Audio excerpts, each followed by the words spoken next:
Hey there, Coach Patrick here from Endurance Nation. Welcome to another weekly coach podcast video opportunity for me to talk to you about all things endurance and what's on my mind. This week, I wanted to talk to you not about this super fancy shirt I'm wearing. Yes, I own things with buttons, and you'll see that over on our YouTube channel at youtube.com/Endurance Nation.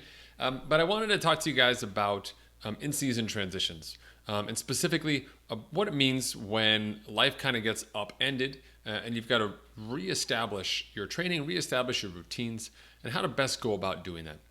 As always, my topics, my thoughts are inspired by the team, members of our team who not only share their stories openly with one another along their personal endurance journey, but also through the conversations I'll have with my athletes specifically around how to best manage things as they come along. And in many cases, we talk a great deal about what it means to be successful within the context of a race. So we've got like a training cycle, we've got a peaking cycle when we're doing sort of race like training, race simulation workouts, and then we've got the actual race event itself. Those sort of three stages in the critical part of your season that all need to be connected in such a way that can help set you up for success.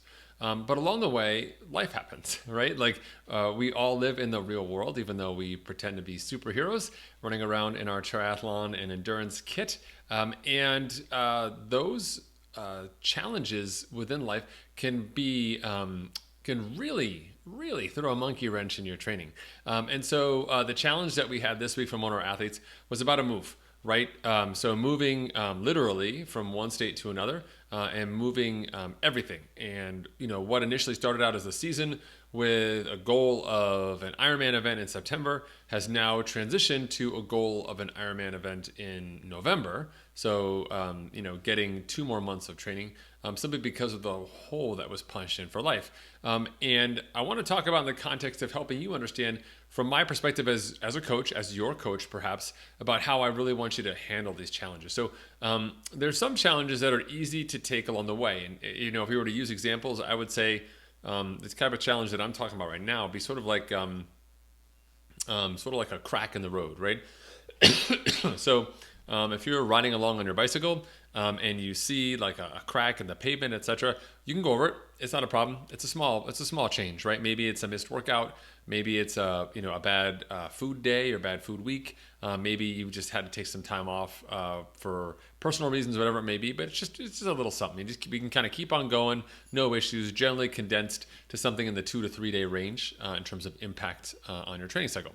The next step up is a speed bump. And the speed bump, I would probably put it about a week's long duration, just long enough for the detraining to start and for that self-doubt to start to creep in. This is the kind of obstacle that you'd much rather go around than have to go over. You can go over it on your bike if you're super adept. You can like bunny hop it. Just make sure you don't drop anything, right?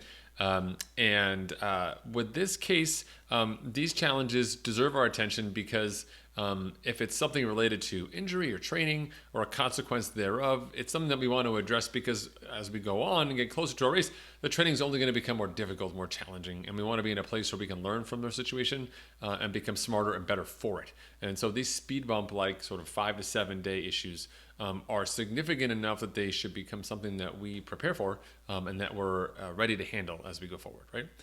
But then beyond that, we kind of move into a much sort of murkier area of bigger changes.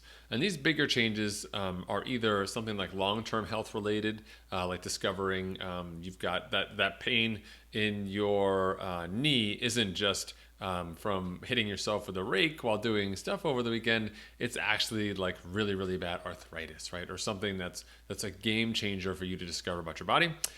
Or it could be something that's a big life event like changing of a job, or in the case of this particular conversation, a move.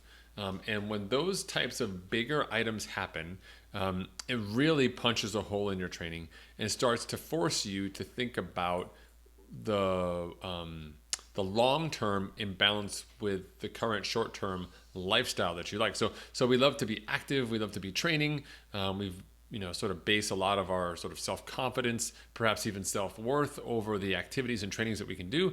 But when life rears its head, if you're an accountant and it's March and April, it's going to be awful. We have to figure out a way around that. So there's a couple of ways I want you to think about this. So I hope these prove helpful to you. So first and foremost is to define the scope of the situation that you're facing.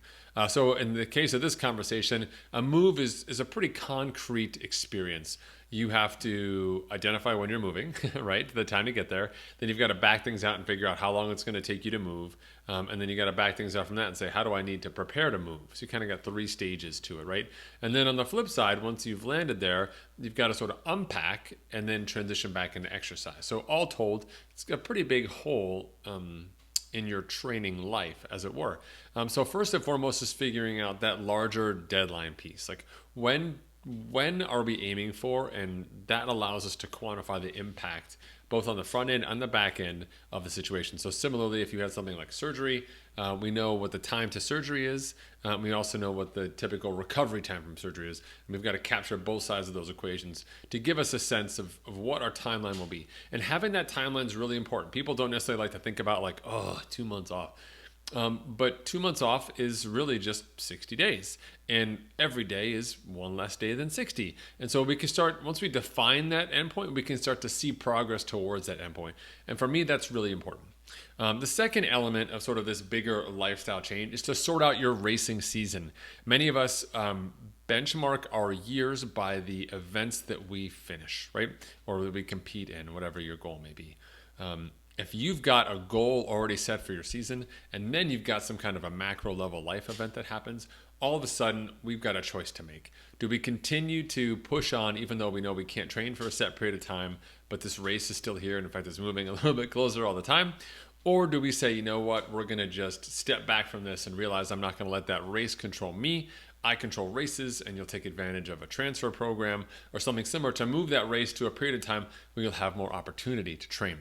In this case, our athlete did just that, moving from Maryland to Cozumel and effectively buying another 2 months worth of training time, which is fantastic. Hopefully your event or event director or directors is supportive enough that they're willing to help you make that transition so you can continue to be healthy, you can continue to be successful, and you have the bandwidth and the time to still be able to build the fitness you need to reach the finish line sort of in the condition in which you want to.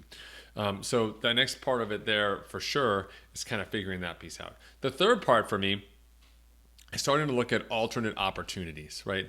So if we know how long we've got and we know the time frame around it, then we can start saying, what can I do now between now and that go time again after this whole process is over to get back at it? And that's important because you are an endurance machine. You run on endorphins. You enjoy being active. Activity gives you structure.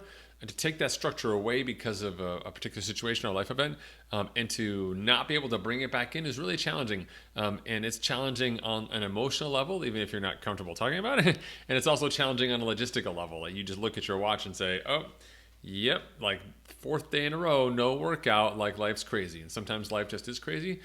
But there's opportunities for us to focus. So you may enter this period in your life saying, I love running 6 miles.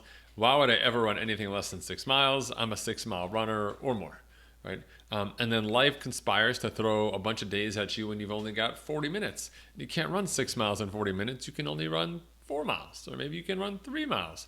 And if you continue to measure yourself by your longer run person or self, then you end up being in a position where every day, even though you're doing something, is a failure. So reframing that piece to say, what can I achieve now, between now and the end point of this transition, as opposed to between now and race day, that will allow me to exit this transition in a fashion that I'm fit enough that I can then train for my race.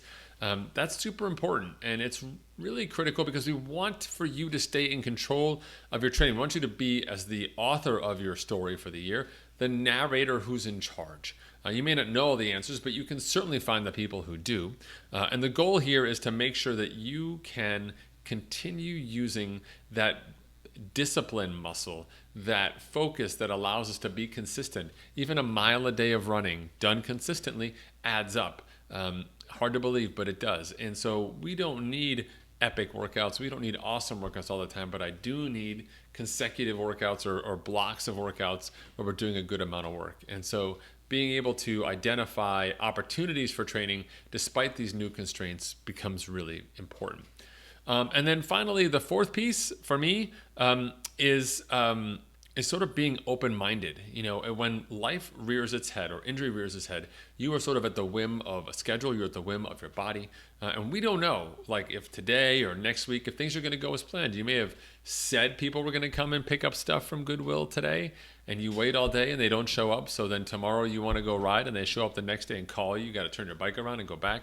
We don't know the external forces that are playing on you. And these life events tend to be large enough. The significance is such that we are sort of at their beck and call. And so how do we put ourselves in a position where we can retain that self-control? Super important for our ego, and important for us to continue to be the narrator of a successful story, an intentional story that's moving us from where we are to where we want to be.